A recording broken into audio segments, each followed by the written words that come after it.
November 2024 पासूनच दोन्ही राष्ट्रवादीच्या विलीनीकरणाबाबत चर्चा सुरू होती अशी माहिती शरद पवार गटातल्या विश्वसनीय सूत्रांनी दिली आहे। तसंच मोदी शहांकडून राष्ट्रवादीच्या विलीनीकरणाला ग्रीन सिग्नल मिळाल्यावर 16 जानेवारी 2026 पासून विलीनीकरणासाठी बैठका सुरू होत्या। अजित पवारांना पक्ष चालवताना राष्ट्रवादीच्या मोठ्या नेत्यांची मदत होत नव्हती असा दावाही या सूत्रांनी केलाय।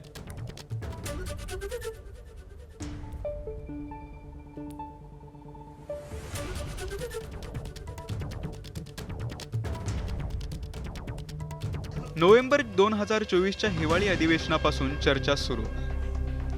जयंत पाटील आणि अजित पवार यांच्यात अनेक बैठका। 5 ऑक्टोबर 2025 रोजी अहिल्यानगरमधील सभेत अजितदादांची अमित शहांसोबत चर्चा। पंतप्रधान मोदींसोबत चर्चा करून सांगतो, शहांनी अजितदादांना सांगितलं। 14 नोव्हेंबर 2025 पंतप्रधान मोदींकडून अजित पवारांना ग्रीन सिग्नल। मुख्यमंत्र्यांशी बोलून घ्या, मोदींचा अजित पवारांना निरोप। मी वरच्या नेत्यांशी बोलतो, मुख्यमंत्री फडणवीसांकडून दादांना संदेश। वरिष्ठ नेत्यांकडून होकार आल्याची मुख्यमंत्री फडणवीसांची दादांना माहिती। सर्वांशी चर्चा केल्यानंतर मुख्यमंत्री फडणवीसांकडून ग्रीन सिग्नल। महापालिका निवडणुका झाल्यानंतर विलीनीकरण जाहीर करा, मुख्यमंत्र्यांच्या सूचना। मुख्यमंत्र्यांच्या सूचनेनंतर 16 जानेवारी 2026 ला पुन्हा बैठक।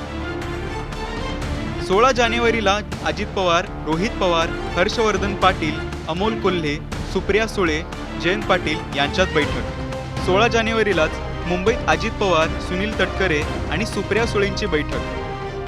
17 जानेवारी 2026 ला शरद पवारांना विलीनीकरणाबाबत कळवण्यात आलं।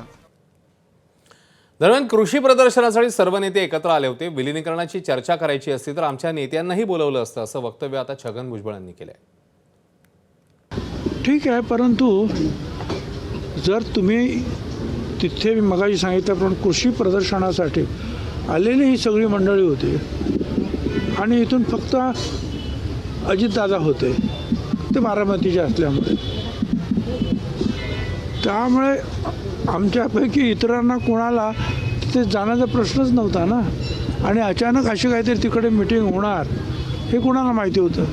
आणि मग असं काही घालायचं असेल तर तिकडचे जशी 7-8-10 माणसं, तसे इकडचे 2-4-5 माणसं बसून एकत्रित याचा काय तो निर्णय घ्यायला पाहिजे आहे आणि मग आपण बोलायला पाहिजे। असं आहे की पुढे काय होणार याबद्दल मी काही सांगू शकत नाही आणि राजकारणामध्ये उद्या काय होणार हे काही सांगू शकत नाही। आता हे जे काय चाललं होतं अचानक असं अजितदादाचं काही होईल असं काही वाटलं का आपल्याला?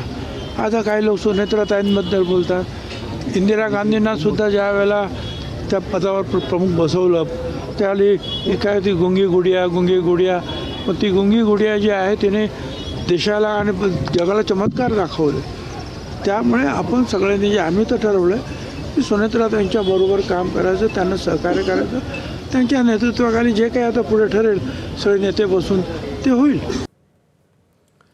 त्या विलीनीकरणाच्या चर्चांवर राष्ट्रवादीचे तटकरे यांनी एक महत्त्वाचं वक्तव्य केलंय। प्रमुख नेत्यांनी नेमकं काय म्हटलंय, काय प्रतिक्रिया दिल्यात ते बघूया। विलीनीकरणाच्या संदर्भामध्ये ज्या पद्धतीने मी श्रद्धे साहेबांनी काय प्रतिक्रिया दिल्या त्याच्याबद्दल बिलकुल बोलत नाही, पण इतर सहकाऱ्यांच्या प्रतिक्रिया दिल्या त्या बारामतीमध्ये अंत्यसंस्कार होण्यापूर्वी देण्याची त्यांनी सुरुवात केली। मला एवढंच विचारायचं की विलीनीकरण कुठल्या पक्षाचं कुठल्या पक्षात, विलीनीकरण कुठल्या पक्षाचं कुठल्या पक्षात याचा जर काही खुलासा किंवा याची माहिती, कारण काल शिंदे साहेबांनी एकदम भावनिक होऊन शपथ घेऊन वक्तव्य केलं, त्याच्यामुळे जर काय कळलं तर नक्की त्या बाबतीमध्ये मला आता विलीनीकरणाबद्दलची जी चर्चा आहे आणि मुख्यमंत्र्यांनी सुद्धा त्याचं खंडन केलेलं आहे।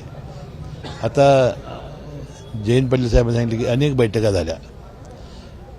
ते जयंत पाटलांनी मलाही थोड्या त्या सांगितलेल्या होत्या। दादाने तर नगरपालिका महानगरपालिका निवडणुकीत त्याचं विश्लेषण केलेलं होतं, परंतु आम्हा राष्ट्रवादीच्या प्रमुख नेत्यांना घेऊन आणि त्या राष्ट्रवादी शरद पवार गटाच्या नेत्यांना घेऊन अशी काही बैठक झाली नव्हती। तर दोन्ही राष्ट्रवादीच्या विलिनीकरणाच्या चर्चेवर मुख्यमंत्री फडणवीसांनी काल अजित पवारांनी तसंच काहीच सांगितलं नसल्याचं म्हटलेलं होतं. तर दादांचा फडणवीसांवर विश्वास नसेल असा टोला आता संजय राऊतांनी लगावलाय. नाही, असं आहे की या संदर्भात मी एवढंच सांगतो की चर्चा कुठलीही अंतिम स्टेजला जर गेली असती तर अजितदादांनी आम्हाला सांगितलं असतं, आमच्याशी चर्चा केली असती.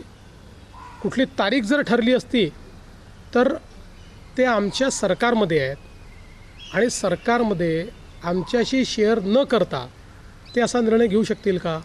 त्यामुळे आता पवारसाहेबांचं आणि त्यांचं काय बोलणं झालं, कोणाचं आणि त्यांचं काय बोलणं झालं, मला याची कल्पना नाही.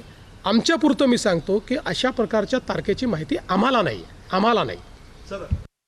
देवेंद्र फडणवीसांबरोबर प्रत्येक गोष्टीची चर्चा होते असं नाही ना.